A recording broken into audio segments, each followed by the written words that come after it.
Hello, and welcome to Art in the Empty Bowl. My name is Ed Levy, and today Art in the Empty Bowl will be interviewing poet, author, and translator Peter Levitt. Peter's written 9 books of poetry and has written on writing and creativity as well. He's translated works from Chinese, Japanese, and Spanish, including the poems of Pablo Neruda. He's a longtime student of Zen. He's edited Thich Nhat Hanh's The Heart of Understanding, and recently he was associate editor of The Treasury of the True Dharma I, Zen Master Dogen's Shobo Genzo. Peter is the recipient of a Lannan Foundation Award in Poetry and a Canada Council of the Arts grant for established writers. He appeared in the film Voices in Wartime, which originated with poets who opposed the 2003 war in Iraq.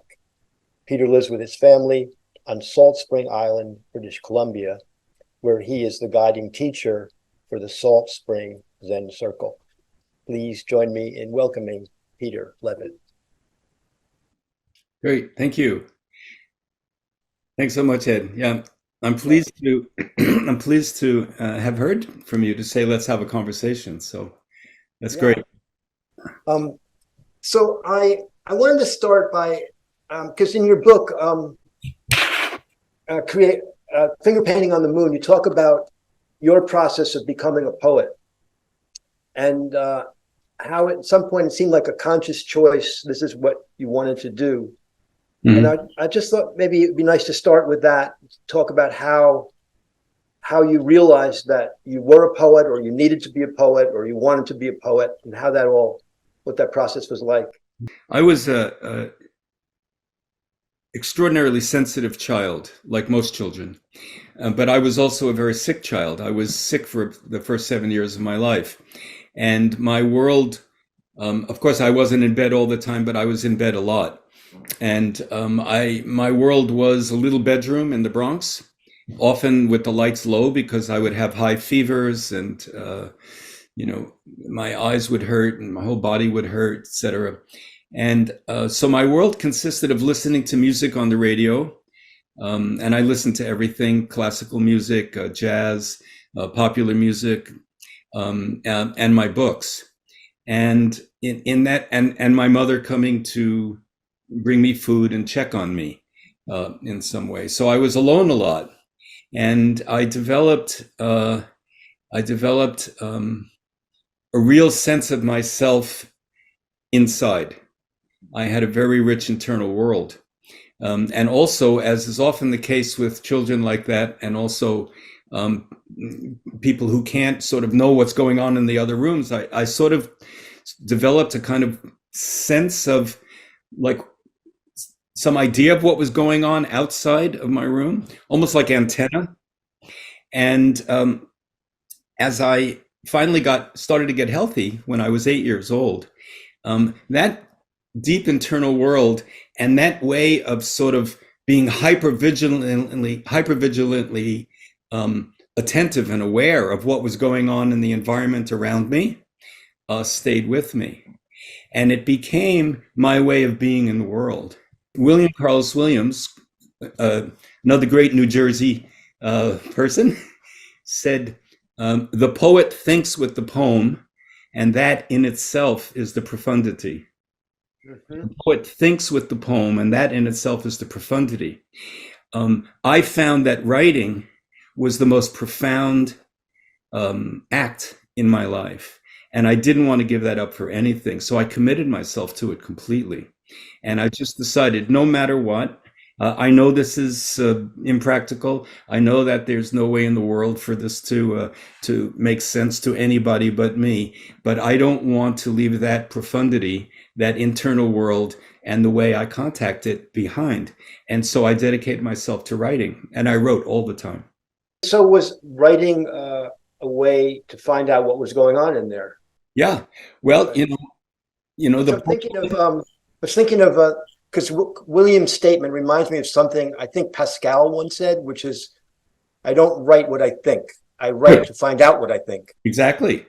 Yeah. I mean, if you're really open to the world, you find out what you think by, or I find out what I think by writing it down.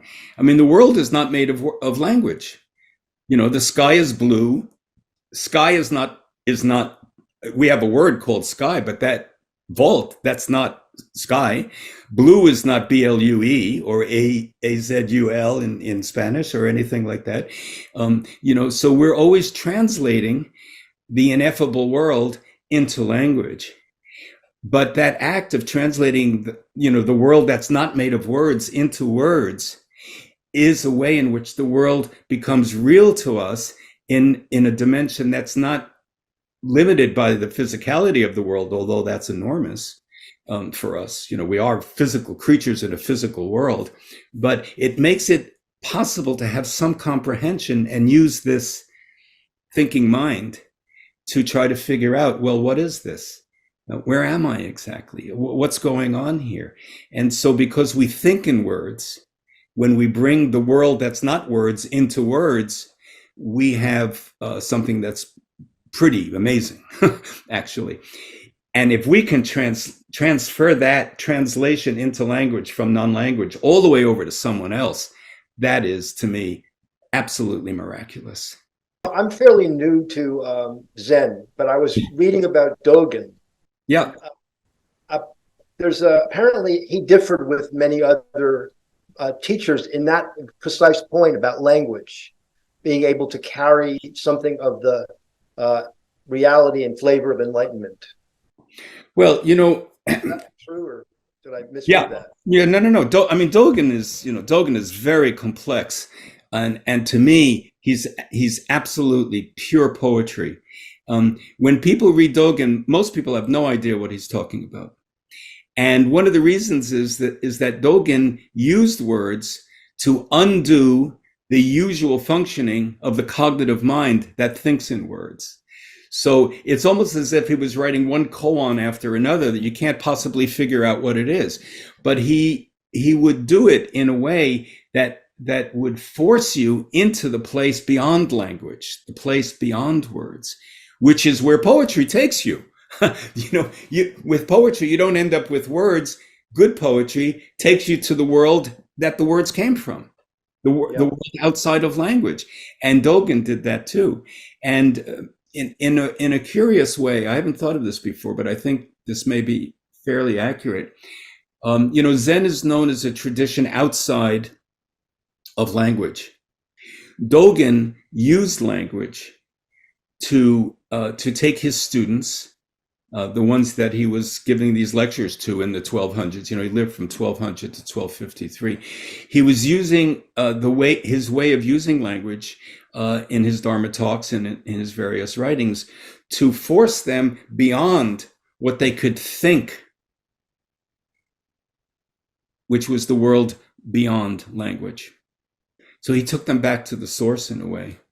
Mm-hmm. I had a just to stay with Zen for a moment. I had a question about this very issue of words and Zen. And my question was, it can't be that all dharmas are gates to the totality of all things. In other words, that each dharma is a gate to all dharmas except words. It can't be that words are the one thing that doesn't get invited to the party. That doesn't make any sense to me. So maybe 40 years ago or something like that, I went to Mayuzumi Roshi at Zen Center in Los Angeles. And I called and said, I would like to, can you make some time for me? And he said, yeah, please come. And I went to him with this question. And I said, what are words? I mean, what is this Dharma called words? What are we supposed to do with words? And he said this incredible thing to me. He said, the thing that's important about words is never forget the place from which the words come out from. Never forget the place from which the words come out from. So from and from. In other words, remember, these dharmas have a source. Don't forget the source when using words. Uh-huh. Brilliant. Yeah. Absolutely brilliant. So That's, if we stay faithful to that, which of course is in part what our Zen practice is doing, is trying to get us to return to that place beyond words, beyond names, beyond labels, beyond appearances, some kind of source place, right? Out of which the world emerges. In Zen, we call that emptiness. I was going to look at this later on in our conversation, but since you've brought it up, there's a way in which a lot of your poems look at terrible things, death, cruelty, war, destruction, the kind of the terrible things of the world. Mm-hmm. And then the arc of the poem takes it to another place where you show how it's embedded in something vaster and more mysterious. Mm-hmm. And I noticed that in several of your poems. And Okay. so what you just said reminded me of that teacher's bit of wisdom there. Well, I mean, in Zen, we say all things have Buddha nature. Actually, I think that's a mistake. I don't think things have anything. All things are Buddha nature. Uh-huh. It's different. I don't. You're not looking at someone who has Buddha nature like I have a tissue in my pocket, right? This is a manifestation of Buddha nature right here. This is a manifestation of Buddha nature right here. That war is, and this is going to really upset people because we tend to think Buddha nature is good. It's neutral. That war going on in Ukraine right now is equal with the squash blossom that I saw this morning on my deck when it comes to Buddha nature. And so it allows, this is my understanding, and I'm perfectly happy to be told I'm mistaken, but it allows us to remember that things are not simply what they appear in their current form, that things have been morphing thanks to the total dynamic functioning of emptiness and impermanence. And if you look deeply at anything, this was the question that I brought to my Zumi Roshi, including words. If you look deeply at anything, you will find everything there. I was wondering, are there particular poets that influenced you as you were developing your own Dharma as a poet? I had a very strong, wonderful relationship with the poet Robert Creeley, who was he wrote the foreword to my first book. Diane de Prima published my first book. So these are the Beats and Black Mountain poets. Ginsberg also, same thing. And so I had this huge exposure to these writers. Creeley in particular really pointed us to the writing of Charles Olson and William Carlos Williams, Ezra Pound, the other Black Mountain writers, Robert Duncan, Paul Blackburn, New York writers, Ted Berrigan. And so I was really immersed in the poetry of American writers, by and large, who were really trying to figure out how do you actually speak American poetry. You put Reznikov in that same group? And Reznikov, I read everything I could get my hands on of Reznikov, though I don't think anybody reads him anymore, which is a shame. But and George Oppen, the same, the so-called objectivist poets, Louis Zukofsky. I was really thrilled to get away from the formal sense of poetry that we were taught in school, which was inheritance from England, basically. At the same time, I started to read some of the poets in translation from Chinese, like Wang Wei, Du Fu, Li Bo, the sort of Han Shan after Gary Snyder translated him, and so that was sort of my world. And Denis Levertov was in there as well. Yeah, they were important poets to me. And the thing I liked about them is that they were bright, super smart, and really active about using the American language to make American language poetry. And of course, Williams was absolutely fundamental in that. That was really his raison d'etre. How do you say what you need to say in American English, not inheriting forms from some culture that is really not ours. You also mentioned that you knew Allen Ginsberg. Yeah. And when we spoke a few weeks ago, you mentioned, you told me an interesting anecdote, something he said to you once in reply to a question. Yeah, I'm sure that this must be it. But I one day at lunch I said to him, Alan, let's forget all the Buddhist mumbo jumbo. Okay, no Buddhist talk. He said, fine, good. I said, why do people suffer? That's it. And he said like that, lack of candor. And I thought it was just brilliant. Lack of candor, the lack of the willingness to know yourself truly and nakedly for who and what you are, and the lack of the willingness to say so in the world. If you think about that as like a lid on a pot, right? All of that held in, you know that pot is just trapped. And so when Alan said that, I imagined, okay, take the lid off the pot. Suddenly, a lot of exploration can take place. I was reading Finger Painting on the Moon, and I had just lost somebody very close to me. And in the book, you're talking about taking risks, and as kind of having candor involves taking risks. And absolutely. And I read the statement, permission granted. Mm-hmm. And I think it was all in caps. Yeah. And it had a really powerful effect on me. Yeah. It was like how grape juice goes right into the bloodstream directly. It was like that. And I was in between on this liminal place where my old life was gone, and I hadn't quite been able to face the fact that I was going to be starting a new one. And something about that statement moved me into the next space on the board. It was really an important moment. And I know that you were addressing writers with that statement, but actually entered me in my life, not in terms of an oeuvre or anything like that. Mm-hmm. So anyway, I want to thank you for that.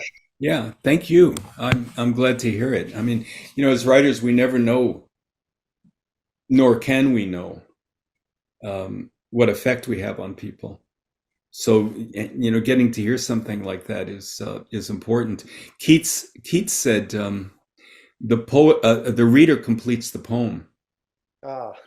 And this is really important, because there is no poem. I write this, you hear that. Would anybody dare say they know what the poem is? Because the poem is not limited to its words, right? This is what we were talking about, right? Nothing is limited to what it appears to be limited to, right? The poem is not limited to its words. So I say 2 words, permission granted. They couldn't be more ordinary words. You complete that. And I want to be really accurate when I say this. You complete that not in your life, but as your life. Right. Right. That's what I just heard you say to me. So the permission was always yours. The granting of permission is something that you need to be reminded of.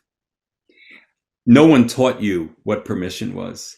You knew, but you had to strike the match. Yeah, I knew, and I knew what form it would take for me, what the right form of that was for me at that moment. Yeah. It's like the words were a vehicle for something much bigger. Yeah. Let me just go follow that for a moment. In Finger Painting on the Moon, I talk about what I call an act of recognition. And I think that this is one of the miracles of language.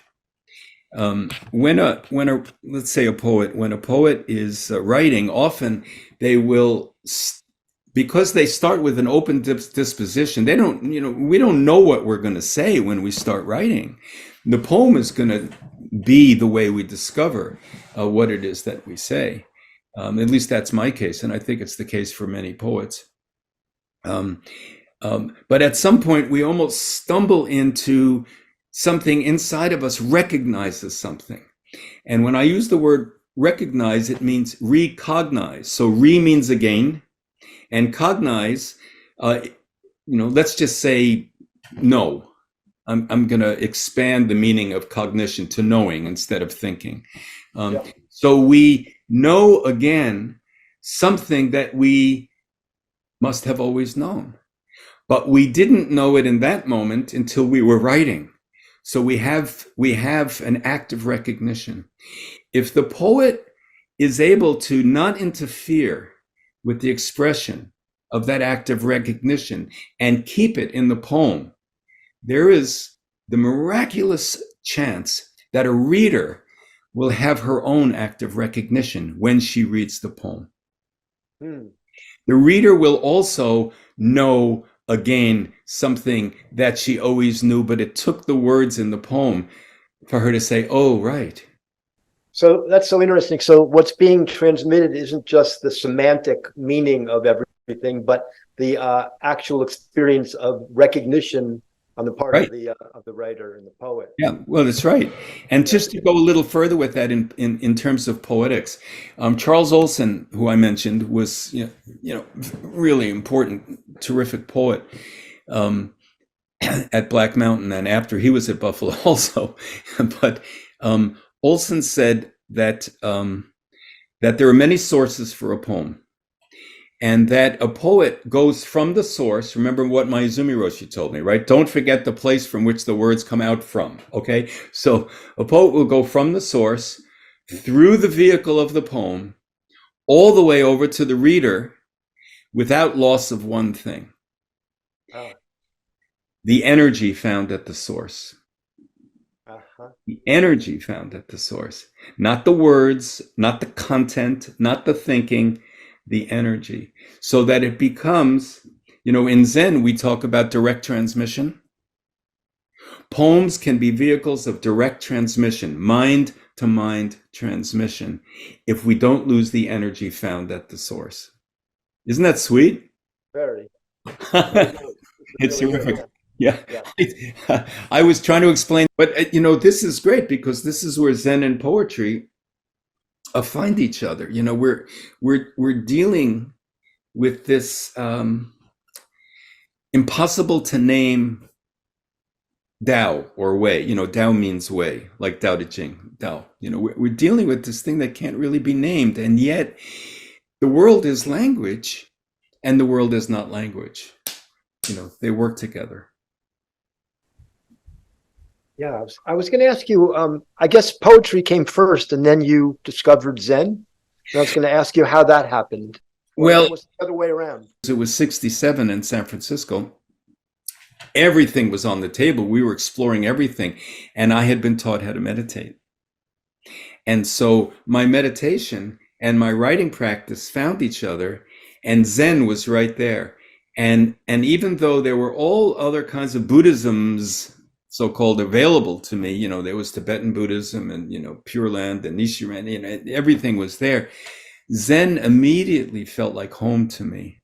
And I think, as I think about it now, again, I haven't thought of this before, but I think there was something about this literature that I had started to read in Zen that touched the same place in me that needed to write.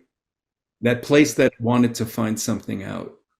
Mm-hmm. I have the feeling that may be the connection. So in a way, they came together at just the right time. And 21, I'm so young, and it's the beginning. It's the beginning of the 60s. Everything is exploding and expanding out. And basically, I gave myself permission. Permission was granted for me to say, let's find out everything. I want to know everything, so let's find out everything. And but Zen was immediate for me, and it touched the same place in me that I believe. I was looking at your website this morning, and I came across, I noticed that you were part of this film, this documentary film about poets against the war. Oh, yeah. Uh-huh. And drilling down to that, I found something that you wrote, which I found really interesting. It was a response to an activist. You didn't name her or him, but you had a problem with that they use the term warrior to describe their work, Right. Yeah. and so you gave a response to it, and you didn't like the use of that term, and you wrote something which I thought was pretty eloquent and interesting, and you wrote. There's nothing more substantial to place against the cruelty of the world than the innate intimacy between things that a poem manages to express. Mm.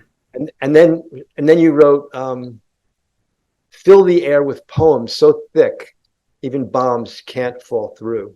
Yeah. And so I was very taken with that because I've also noted how the language of war seeps into everything we do, even our efforts to correct it and get beyond it. Yes. And so I saw you were objecting to that, and I loved what you said. It's a tall order, though, isn't it? Well, yeah, it is. But, think about it. War is only possible because we objectify human beings as other. It's the exact opposite of intimacy, right? Zen, on the other hand, is all about intimacy.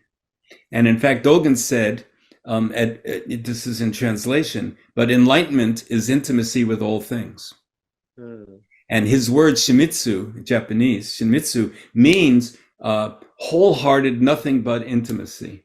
And in Dogen's teachings, he says over and over again, you should study this intimately, become intimately aware of this. Intimate in Dogen's sense, shimitsu, shinsetsu, both Japanese terms, does not mean very close to, like, oh, I'm intimate with Joan or Bill or Harry or Susie or, Shirley or, that's not what it means. Intimate means becoming completely one with, right? Completely one with.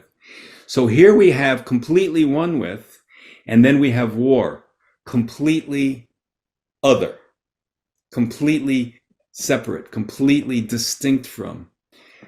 Zen teaching is rooted in the sense of non-separation. And this is very, very important teaching for Dogen. Non-separation.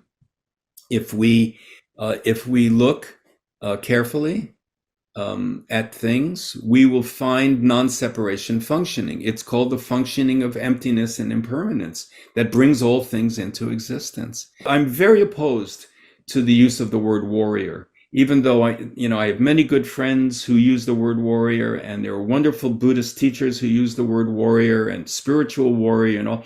I don't like it.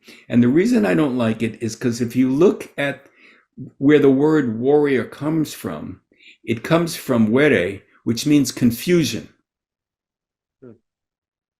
So I don't want to root anything I do in a foundation of confusion. Clarity and intimacy and oneness are how life comes about, and confusion and othering is how death comes about. And not just death in the natural way, but destruction, cruelty, barbarity. We can't, in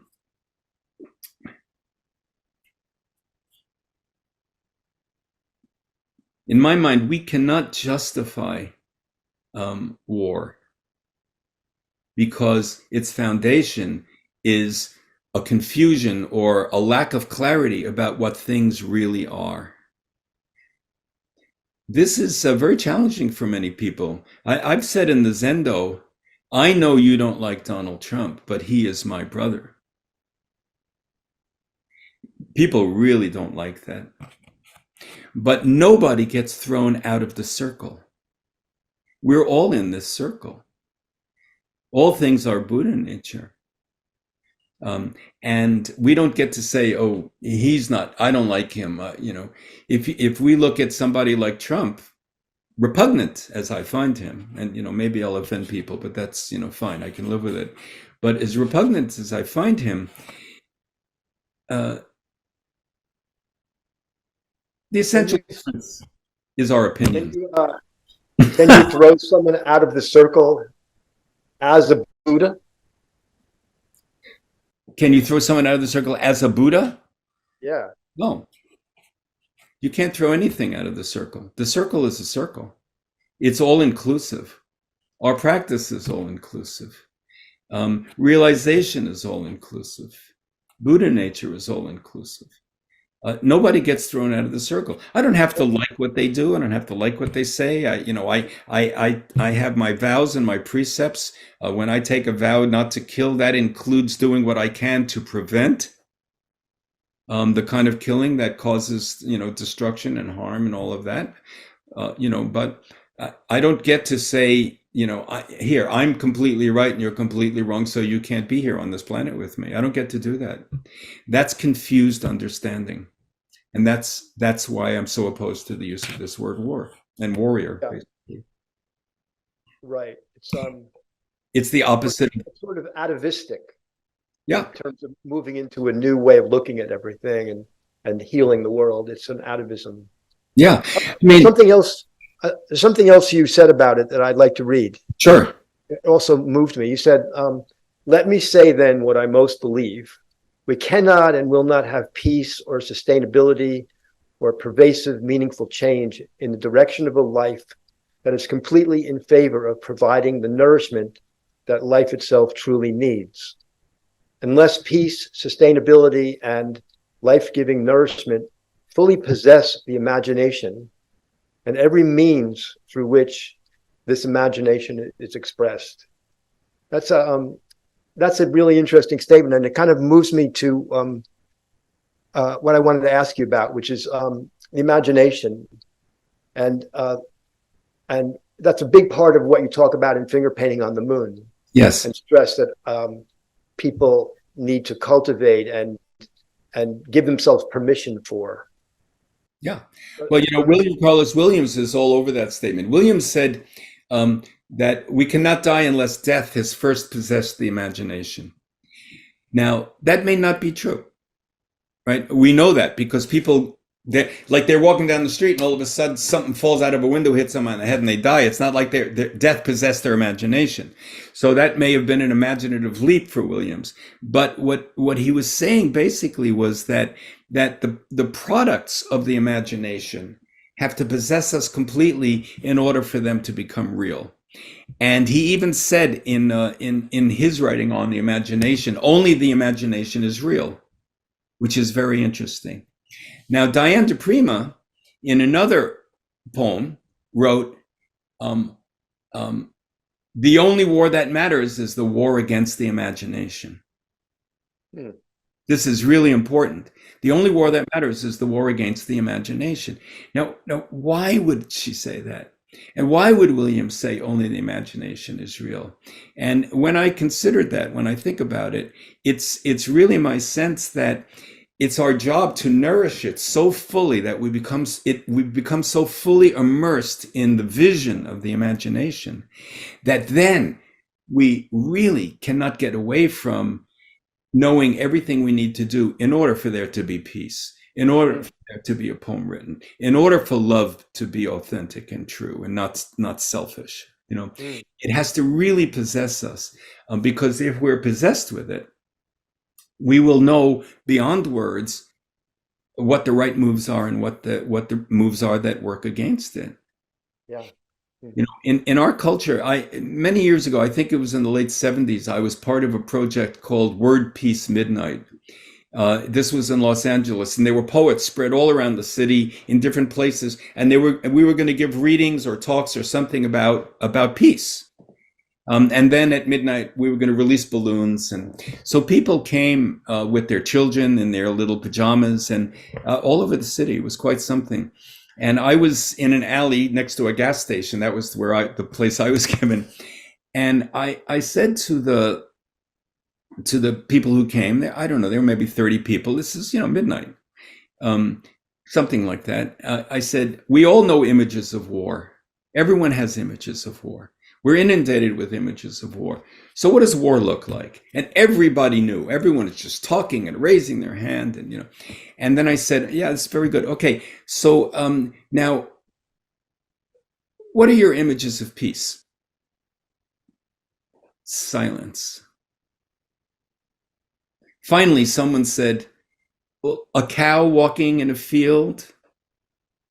And I said, do you see a cow anywhere around here? I mean, there's a gas station, there's Sawtelle Boulevard, there's Santa Monica. Well, that's not real. I'm asking for you images of peace in your life. Nobody could speak. This was devastating. And they didn't know it. They didn't know that they had no imagination of peace. Just wasn't exciting. Pardon me? It wasn't nearly as exciting as war. No, war is very exciting. Sure. Yeah. It's like, it's like anger. It's so empowering. I mean, you're right and they deserve to die and they're wrong and you're right and they're wrong and you're going to make sure they know it no matter what it costs them. And, peace is so unempowering in those terms, right? But for me, it's very, very important, to really focus on, okay, what is this imagination exactly? How can we use this astounding capacity that all human beings have been endowed with in order for life to support life? When I'm writing poetry, and I don't mind writing about the tough stuff or the lovely stuff, it makes no difference to me. I write whatever is, needs to be said in that moment. But I know that deep down, what's inside of me is a loyalty to life, wanting to live, and trying to help life live, no matter what subject I'm addressing. I was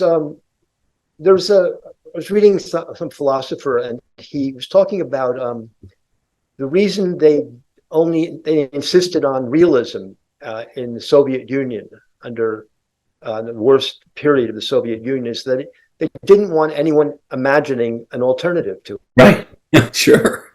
And he developed a whole aesthetic theory around that. That's the function of art, really, is to imagine alternatives to the given. Well, to know, to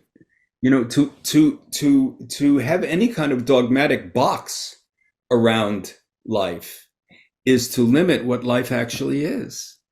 Even in the academies, Gary Snyder in Earth Household, which he published somewhere around 1971 or something like that. But he quoted an ecologist, I think he was an ecologist named Odom.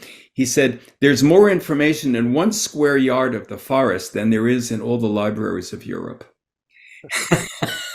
And I'm not opposed to the libraries of Europe, but I'm also not opposed to finding out what's in that 1 square yard of forest. When we say, okay, it has to be like this, realism, that's what art is. Everything else is counter-revolutionary, right? Counter the state. Anytime a state proposes itself as the totality of, what's going to run the world, it's time to get out. It's time to leave. That's kind of brainwashing. But in here in the West, we have the brainwashing of capitalism. We have the brainwashing of you can always get something better, you can always get something new, that you should want something better, you should want something new. Young is good, old is bad. Try this new thing, your teeth will be whiter even as they fall out of your mouth. I mean, it's completely crazy. But that's the the nature of brainwashing in the West is capitalism and what feeds the bottom line for corporations, no matter what it's costing. And now we know what it's costing. What it's costing is life itself. It's costing us the planet. That's the cost of having that state, right? The state of greed run the show. It's a hell of a way to wake up, isn't it? Yeah. Have that wake us up. Well, I'm still waiting for it to wake us up. We're not awake yet. We're not. Lawrence Ferlinghetti in a poem in Coney Island of the Mind in 1957, he said, "And I am waiting. I am always waiting. I am constantly waiting for a rebirth of wonder." Right, a rebirth of wonder. Yeah, that sounds pretty good to me. I think that, to go back to the beginning of this conversation, um, I was always amazed when I was young, not only what things were, but that they were. I mean, how could there be a leaf? I mean, what? I could read what a leaf is, but that it existed? I identify with that. Yeah. Wow, this is incredible. Hmm. Uh, how could it be true? There's a wonderful story of the Buddha walking with, his retinue somewhere, and Indra, who's famous for Indra's net, is with him, and the Buddha's looking for a site for a sanctuary, and he stops somewhere, and he says, "Oh, this would be a good place for a sanctuary." And Indra lifts a blade of grass and says, "The sanctuary is built." It's so Already built. It's already built. You're in the sanctuary, man. Welcome to the sanctuary. Right. It's a great story because it's a reminder that we are whole. Zen practice, it doesn't make us whole. It doesn't give you anything, really. We're whole. Zen practice allows us to find how that's true. Another thing I've noticed about your poems is that there's like what you do is the sort of the simple act of noting what you're seeing Hmm. and expressing it in beautiful words, and Thank you. then and somehow you develop that into something larger, deeper.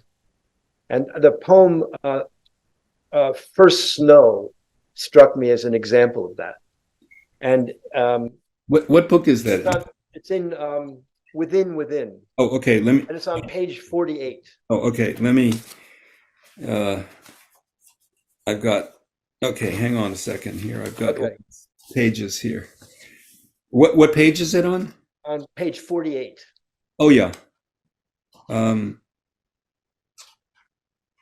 48. Sorry to make you wait.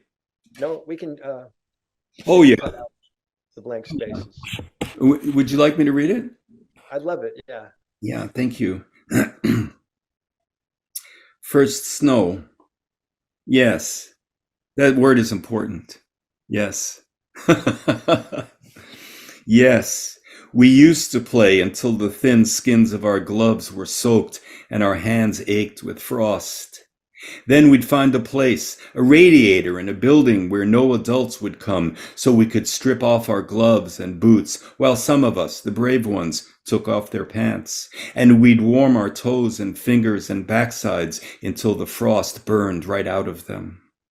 All the time we'd be laughing, or sometimes crying as the heat drew life back into our fingers, but laughing nonetheless at the luxury of a big snow that burst out of the sky, and how we could scoop it up and toss it high into the air or throw it at each other in a ball with shouts or challenges and shock as some of it slipped beneath our jacket collars and froze us with joy all the way down. Hmm. This is how it was when I was a boy. And this is how it is for my children and their friends. I stand at the window, warmed by wood in the furnace, and the sight of them sledding in the meadow below, knowing I have lived long enough to see nature's generosity passed on again, while wondering how long this laughter will last in their lives, as it has in mine, and what I can do to help them know that hidden buds awaken beneath every snow, that the barest branch is nothing but buds and blossoms waiting to be found, and to look for this bounty, laughing or crying wherever they stand. That's a sweet poem. Yeah, thank you. Yeah. It was nice. It reminded me of when when I was a child, but also seeing, I grew up in the Bronx in New York City, but I live rurally on this island in British Columbia. And my boy grew up as a forest boy. He grew up in a rural child running through the woods, climbing trees, or wandering around, fishing in the lake, etc. So, but the same ability to be awakened by wonder, I think, is right there. Yeah, that's what I like about it. Yeah. And, Yeah. and then, It's not dependent on your condition. It doesn't matter if you're in the Bronx or in the middle of the woods. That capacity is ours, yeah, look for this bounty wherever you stand. wherever you stand. Exactly right. Yeah, Waiting to be found. It's yeah, waiting to be found. yeah. Buds and blossoms waiting to burst forth. Yeah, Yeah. Um, true enough. good. Uh, so there's another poem that I really liked in this book, and it goes back to what I was saying earlier, observing earlier about how you ask the reader to invite the reader to look at something awful or terrible about the world, Hmm. then take them deeper and reframe it or embed it in a larger truth. Hmm. And actually, it's the first poem. It's Pale Shadow. Oh yeah. Yeah. Thank you. It's on page 11. Yeah. Yeah. This is very much my life, actually. Thank you for picking that poem out. Let me just, yeah. Pale Shadow. I rise early and walk to where light enters the forest in silence, tentative as a new lover, my hands leading me branch by branch on the uneven path. Overhead, the powerful stroke of wings through air causes me to stop, a sound like feathered oars as the morning hunt begins. I can just make out the direction before the soft whirring disappears. 2 summers passed. My wife looked on as an eagle dove without warning into a flock of ducks floating lazily near the marsh at Cushion Lake. The force of the attack plunged the predator beneath the surface as she watched from shore. Then the eagle lifted its huge form above the water, shook and tried to rise, its claws clutching prey. There was no way it could lift off, she told me. The killer and killed had become one body, and the weight wed them where they were. Finally, the eagle began to row. He arched his great wings forward into the lake and pulled against death's enormous weight until he reached the shallows where water lilies tangle among fallen limbs. Then he dragged his prey into the soft grass to hide among the reeds, his shadow on the water, the last thing my wife could see.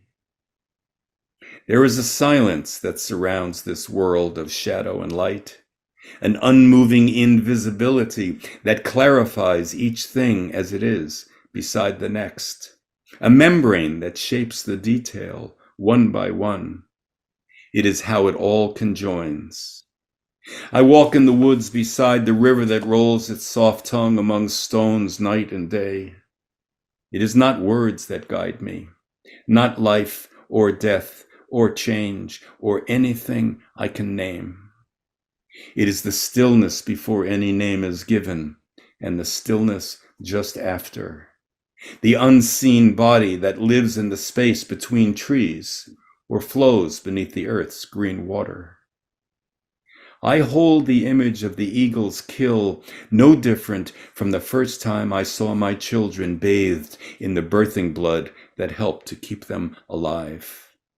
All words, all that die or kill and struggle to survive, are pale shadows, transparencies that return to their source at such a time. The unmoving ground beneath the ground, where we stagger or stride. I hope you enjoyed the interview with Peter Levitt. If you'd like to reach him, his email address is levgram@gmail.com. That's Levgram. If you'd like to know more about Empty Bowl Zendo, please go to emptybowlzendo.org. Our teachers are Roshi Ray Chisetti and Sensei Michelle Daniels. Empty Bowl Zendo meets at the parish house of the Church of the Redeemer on South Street in Morristown, New Jersey. Everyone is welcome. Thanks for listening. See you again.